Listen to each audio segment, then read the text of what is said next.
Roller coasters and gimmicks are two things that go together very well, like peanut butter and jelly. When something is fleeting and ever changing as the amusement industry is, companies must always innovate new ways to thrill guests and market their new ideas. No time in history was this shown more than during the Coaster Wars, when crazy new rides and gimmicks were developed left and right for decades. Companies such as Intamin and Arrow were pushing the limits of ride design, while up-and-comers such as B&M and Premiere would create revolutionary new models.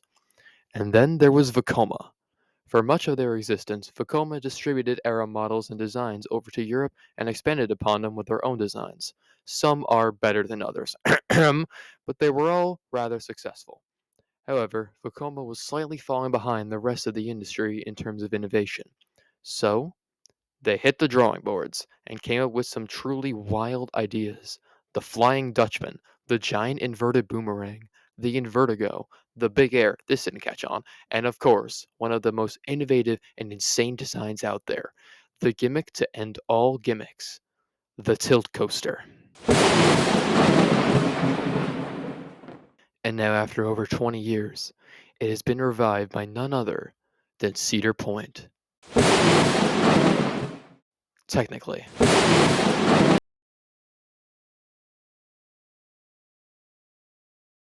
Of the defining rides to open in 2025, I'd say Siren's Curse is going to be among the most important. Stardust Racers is probably the most iconic part of the year, Alpine Fury is probably the sleeper hit, and Falcon's Flight just existing as a concept is the craziest ride. But Siren's Curse really is a huge deal.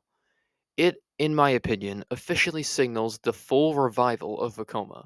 From being cast to the abyss of family coaster clones to becoming one of the leading coaster manufacturers in the world, to now bringing back their most insane concept with a modern design to America's roller coaster. If there for some reason was any doubt that Vekoma had fully turned things around, I believe it's now fully squashed. And I, for one, welcome our new Dutch overlords. And yes, I know, it isn't the first modern Vekoma thrill coaster to open in the US, but this one is actually getting an overall positive reception, and that's putting it lightly. Look, I like Flash, but this is so much better in every possible way. So, how did this crazy new ride come to be? Well, buckle up. I'm about to take you all on a magical journey of failed projects and relocations. Siren's Curse was originally planned to open at Energylandia, a goddamn insane park with 19 roller coasters. This was to be their 20th, surpassing the record set by Magic Mountain and opening the first tilt coaster since Gravity Max. As long as we ignore these knockoffs in China and Escape from Gringotts, but whatever. For one reason or another, the plans for this would fall through, and the ride would be sent to a new location. That new location was Six Flags Mexico. It's kind of still shocking that of all the parks had to get a tilt coaster, they chose Six Flags Mexico. But, like Energylandia, it would not be built there. The government denied the permits necessary to build it, citing environmental reasons, and the project was yet again cancelled. So, where would it go now? Well, you know, it's open, but they chose Cedar Point because of course they did. A year after they opened and promptly shut down Top Row 2, this godforsaken park was going to get a mother tilt coaster. It's just not fair, man. Cedar Point didn't even need this ride. Their lineup was already damn near perfect. This was just greedy. If I had a nickel for every time a Vekoma got sent to the wrong park in 2025, I'd have 2 nickels, which isn't a lot, but it's weird that it happened twice, right? But of all the parks that missed out on Siren's Curse, you gotta feel bad for Six Flags Mexico the most. The track was literally on the property, the plans were ready, and it was denied.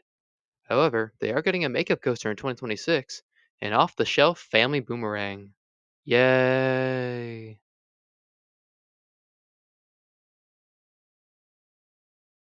Okay, enough rambling about this ride's history. What is the actual ride like?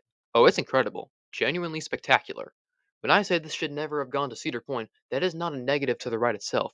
It's just a weird gripe I have with it. This isn't a situation like Flash where I could have appreciated much more at a different park. No, Siren's Curse is amazing by default. So let's talk about why it's amazing. Walking up to this ride is certainly something, alright. Oddly enough, the ride is almost dwarfed by the rides around it. But I guess that's what happens when you put your tilt coaster right between Valraven and Millennium Force. But it is still a commanding presence. The sight of that tilt track in action is just absolutely mesmerizing. Everyone in the immediate area will turn their heads at once to watch it, no matter what they're doing. Eating food, talking to someone, climbing Millennium Force's lift hill, doesn't matter. Your eyes will be glued to this thing, and you will not and cannot resist the urge to watch.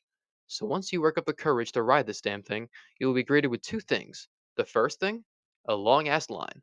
If you expected a brand new thrill coaster that's the first of its kind in America at Cedar Point to have a reasonable line, then I regret to inform you that you are the reason why shampoo bottles have instructions. But the second thing you're greeted with is something you don't see anywhere else at this damn park. Actually decent theming. Theming? At my big scary roller coaster park? What a delightful surprise! The whole theme for this ride is of an abandoned shipyard, which, by the way, the reason so many rides are themed to abandoned sites is because it's really easy to make things look decrepit and deserted. Hey boss, what theming shall we do for this ride? Throw some scrap metal around and make everything overgrown. You're a genius! I jest, but it does look good for what it is. And again, it's the only themed ride here, so I'll take it. The ride's layout winding above and around you is also really cool, and just a photographer's dream. Is this ride photogenic? So after you inevitably wait another hour or so, you reach your lockers, which are the exact same as Steel Vengeance's. They're free and double-sided. Only phones and smaller items can fit in there, however, so bags will have to be left with a non-rider or at a paid locker. Yay. So after you put your stuff away, you're in the home stretch of the line, aka another 20 minutes. But after those 20 minutes, you're in the station and assigned your row. On my two rides on Siren's Curse, I was assigned the third row and the back row.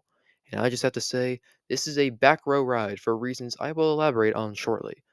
The trains themselves are absolutely gorgeous, with an incredible lighting package that just makes this ride come alive at night, excellently comfortable restraints, and some incredible onboard audio. Bravo, Vacoma. After some uber fast operations, you begin to ascend your lift hill. The max height for this ride is around 160 feet, but that is not at the top of the lift hill. That is when the tilt track reaches its apex. The lift itself is probably only around 130, 140 feet or so. And I just realized I forgot to mention the rest of the stats for this ride. Siren's Curse is 58 miles per hour, has 2,965 feet of track, two inversions, and a 90-degree drop. Anyways, you reach the top after a fast lift hill, and your heart begins to start pounding out of your chest. You lock into the tilt track as the onboard audio is blaring, and an almost primal fear begins to course through you. It takes a lot to scare me on a roller coaster these days, but this goddamn moment sure did the trick. Hi, we here at the Modern News Sucks organization are interrupting this video with a special announcement. All members of the general public, Siren's Curse is completely safe, along with any other roller coaster out there. Yes, I know, the concept of a roller coaster attaching and reattaching its track sounds like something straight from Final Destination, but rest assured that every single possible risk has been taken into account by the designers. Any type of design flaw involved would have caused us to never even left the drawing boards. Now, it may look alarming to see a train stuck on the tilt track or lift hill, which has happened on multiple occurrences, but do not worry if you see this. This is very much so intentional and a good thing, as the ride has detected an issue and prevented a possible incident. If there is even something slightly off with this ride, it will not send the train down the drop, as with any other roller coaster. Roller coasters are indeed safe, and Siren's Curse is no different. So have fun, have a great time on these speed machines, and be sure to remind modern news outlets that a roller coaster being stuck on a lift hill is not newsworthy and doesn't deserve a fear-mongering clickbait article to drive home the point that roller coasters are dangerous death traps waiting just to get a bit more traffic with a giant website. These pricks. Anyways, back to the video. Sitting in the back row as you're lifted up to a vertical angle is a feeling that's just simply unmatched. And as the audio and your anticipation reaches its max, the train is released and you plunge down into your layout. It's been a long time since I felt my stomach drop on a roller coaster, but this psychotic drop sure made me feel it. The layout after is awesome as well. Siren's Curse is far from a one-trick pony. You climb up this non-inverting dive loop thing with actually good airtime and intensity, and you then whip into your first inversion, a corkscrew. Actually, both inversions in this are a corkscrew, but I'll get to that. This ride strikes the balance between floaty and forceful perfectly. The inversions and taller moments are beautifully graceful, while the snappy airtime pops and low to the ground elements are filled with crazy ejector and forces. After that corkscrew is a turn up into a just crazy triple down thing, through a tunnel, up into a non inverting loop. Non inverting loops are very weird elements, but when they're done right, they can be very forceful. This one is done right. It's tight and snappy, making it probably the most intense part of the ride. Afterwards is your second immersion, once again a corkscrew, which is just floaty as can be like the first one, before entering your ejector fill finale that feels ripped right from an RMC and then hitting the brakes. Siren's Curse isn't a super long ride, but it is absolutely a complete ride. Every element and moment hits spectacularly with zero dead spots to be found. It seems like Vekoma has really mastered this low to the ground, airtime focused layout. They did it with this, they did it with Nafina Force, and all the other crazy European rides I dream of doing one day. Combine this layout with the single greatest gimmick of all time, some of the smoothest track ever, gorgeous trains, actually decent theming, and some killer onboard audio. Seriously, listen to this. Prepare to meet your doom.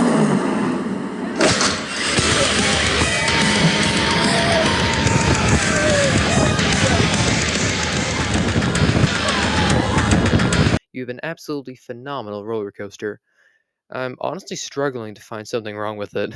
When a coaster enthusiast can't find a single nitpick, that's how you know it's a damn good ride.